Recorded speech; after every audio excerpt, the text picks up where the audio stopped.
Welcome to today's episode. Our guest today is Sara. She is a marketer and an author. Welcome to the show. Thank you so much for having me. I'm excited to be here. We appreciate you making the time. Why don't you start off by sharing a little bit about what type of marketing that you do and how you do it? Sure. So I'm in a little bit of the personal branding and authority marketing space. So my company, Favorite Daughter Media, focuses on helping people tell their own stories and become thought leader through podcasting and speaking.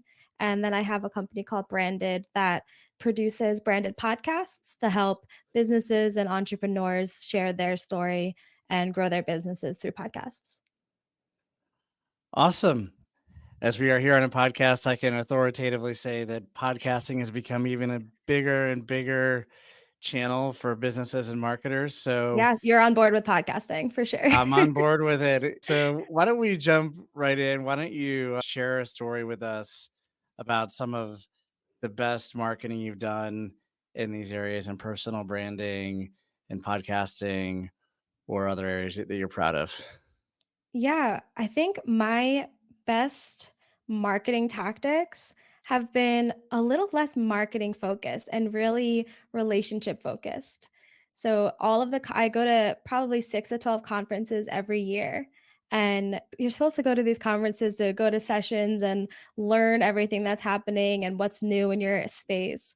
But I skip those. Don't tell anybody. I speak at these conferences, but I still skip the speakers. So I'm a little bit of a hypocrite. But I found that the best marketing, quote unquote, is what happens in the hallways and the people that I've met. So I have met some of the most amazing people just walking hallways at these conferences. I ended up getting myself booked on Stacking Benjamins, which was my first ever podcast, which is insane because it's one of the top podcasts in the world. And I got booked on it to tell a ridiculous story about an embarrassing tattoo. And that story led to me writing my book and all of these different events that fell into place. And in these hallways, I met people that introduced me to everyone in their network and turned into some of what I consider friends that I've never met before. So it's really amazing just what can be accomplished when you focus on those relationships instead of how can I be marketing myself. Yeah, relationships matter. Absolutely. I guess I'm interested. Opportunities happen in the hallway at events. So, how did you do this networking? Is there a secret to how you get some of these opportunities in the in-person networking, or are you just a charming person and you just A walk up to little bit of people and you're both. brave? A little bit of both, because honestly, I think the secret to it is to be bold and to be really authentic. When I got on Stacking Benjamins, it was specifically because I stalked him for 3 days and then basically ambushed him in a hallway, but was just so authentic and so genuine in the interaction that it led to such a ongoing like, professional relationship and a friendship. And I even saw John Lee Dumas speaking at a conference, and he was talking about how to get booked on these big name podcasts like Entrepreneurs on Fire, which is his show. And I was in the front row. So when he finished and asked for questions, I just stood up, raised my hand, and said, "Can I be on your podcast?" And somehow that worked. So I think the best thing that I've learned is that you just have to be bold. And every time I've done things like that at every conference, which is ridiculous to do as an adult, but I still consider myself a just grown child. But I've been able to meet people and I have people come up to me and just tell me how the boldness and the authenticity of all of these interactions is like inspiring to them and makes them make these bigger choices. And that's really been the cornerstone of everything is just they can't say no if you don't ask. So just ask. That's great. I love the being bold thing, and I would also just suggest that it's also being brave, and that's pretty big part of marketing. I think that people underestimate. Sometimes you just have to take a deep breath and jump in and ask, like you're saying, right? I Yeah, I think think taking risks is something that is really overlooked in the professional world because we all want to make sure that what we're doing is going to be widely accepted, and we want to make sure that we're staying within the rules, and even if those rules are made up. But when you take risks and you just do the thing that feels insane but also right, it leads to so many more opportunities that kind of just staying within your lane never will. That's great. So tell me a little bit about what you do with personal branding. This is a topic that we explore often on the show. I think it's an important one for people to think about how they can do some self marketing, if you will. So, talk to me a little bit about what you've done in that area, what you do with your clients. Curious. Yeah, my goal with personal branding has always been around authority and growing your just authority as a thought leader in your space. So what I've been doing since I started in this industry and even before when I was in finance, I always lead with so I have eBooks out on any topic that I talk about, and I have eBooks on applying podcasting and all the things that I do professionally, how to apply it in different industries so that I can speak to these different industries and they can find me through my website finding those eBooks, or I can present them when I'm talking to people at different events. And when you lead with something like that, it just proves without you having to really do anything on the spot that you know what you're talking about. So by I have a whole collection of ebooks, I have articles that I've written, I now have a real book, which I never thought I would have. But by really digging in on the authority and positioning myself as an expert in what I do, I've been able to gain a lot of respect and like a good reputation in my industry. So I become a go-to when people need speakers and when people are looking for someone to connect with on podcasting or guesting. So, it's interesting building authority. I would say a solid 70% of the guests that I have on the podcast have a book as part of their Mhm. personal branding strategy. So, probably a super majority.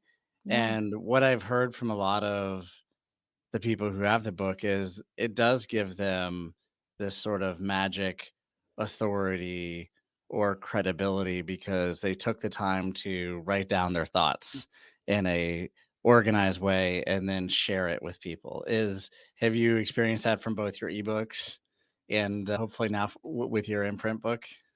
Yeah, I think publishing is almost that like instant credibility builder. And you can see it almost anywhere. If someone were to say to you, like, oh, yeah, I wrote a book about that, you don't even have to read the book.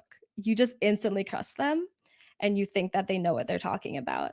So that was part of why I wrote my book. It wasn't, I don't expect to get rich off of this. I'm not going to be the next John Grisham. Like, this is not my path to riches. This is just my path to really solidifying that I know what I'm doing. And that is what I've always wanted to get out of it. And part of it is because I have major imposter syndrome. And I know that's not abnormal anywhere, especially in an industry like this where you're talking publicly a lot. But I'm 28 and I've been doing things in like the finance space since I was about 24. So I'm young and I look even younger than I am probably. So it's something that I always struggled with was like trying to fit into an industry where I didn't feel like I was like ready for. So for part of it, it's I have a book about this now. And that wasn't even just my way of proving to everybody else that I know what I'm doing, but part of it was just proving it to myself. What do you think the psychology is about having a book that gives that automatic authority and credibility? What's your thesis on that? Honestly, I think it's a little bit of like the Wizard of Oz, how you draw back the curtain and it's just the man. The world of publishing, when you're not in it, it seems like this magical place that it's really difficult. Like people think of it as you need to get these giant publishing contracts and you need agents, and it's this whole process. But self publishing has made it really easy at this point to have a book.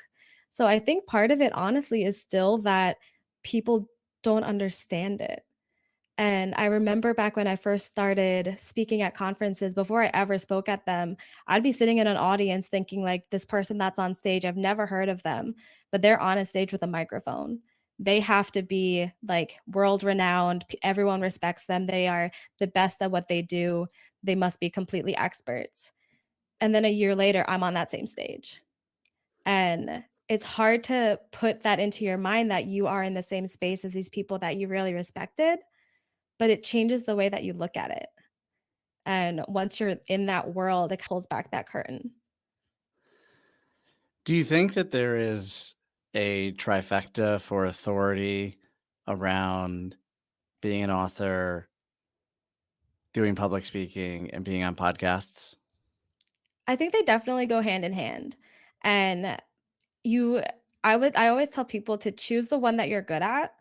And if you're best at writing, then write. If you're a great speaker, then speak or do podcasts. Don't try to force yourself into a role that you don't necessarily want to be in, but when you do all of them together, you're hitting all these different audiences and you're able to use the authority that you gain from one and use it for another. I know there's a lot of stages that it's a lot easier to get on once you have a book, and it's easier to get on stages once you have a podcast, or it's easier to get on podcasts once you have a book. So a lot of these really do go hand in hand and open up different avenues of opportunities for each other almost. So once you have some of this authority, what has been the impact on your career and on your business? It's been honestly amazing. I have grown my company. I just launched in 2022, and I've grown it to the point where I am seen as an authority. I've grown it to the point that when someone knows somebody that wants something in this space, they send them to me. And I'm able to have built this giant network of people that we just send opportunities to each other and we respect each other. And it's like an alternate way of growing a business, I would say, because it's not set in sales. And I think that sales takes the focus a lot of the time. But when instead you're focusing on that relationship that you build with all of these different people, the sales will come, and they'll come in a way that's more genuine because I don't want someone to work with me just because I offer a service and they need it and they just found me. I want someone to work with me because they trust me and they've seen what I've done and they've seen what I know and how I've proven it and the work that I've done, so that they don't want to just work with someone who does what I do. I want them to want to work with me. And that has happened. It's been a really amazing experience, and all of my clients I look at as my friends because it's just such a comfortable relationship that we have because it's built on that respect and that sense of personal relationship, because even before they knew me, they felt like they knew me. That's great. Relationships that drive referrals is a level up on sales for sure, I think. That's awesome. Yeah. So, final thoughts on personal branding, building authority, and/or podcasting. Anything you'd like to share with marketers who wanna level up in those areas? Yeah, I think that some people are hesitant to go the authority marketing way and to try to position themselves as experts.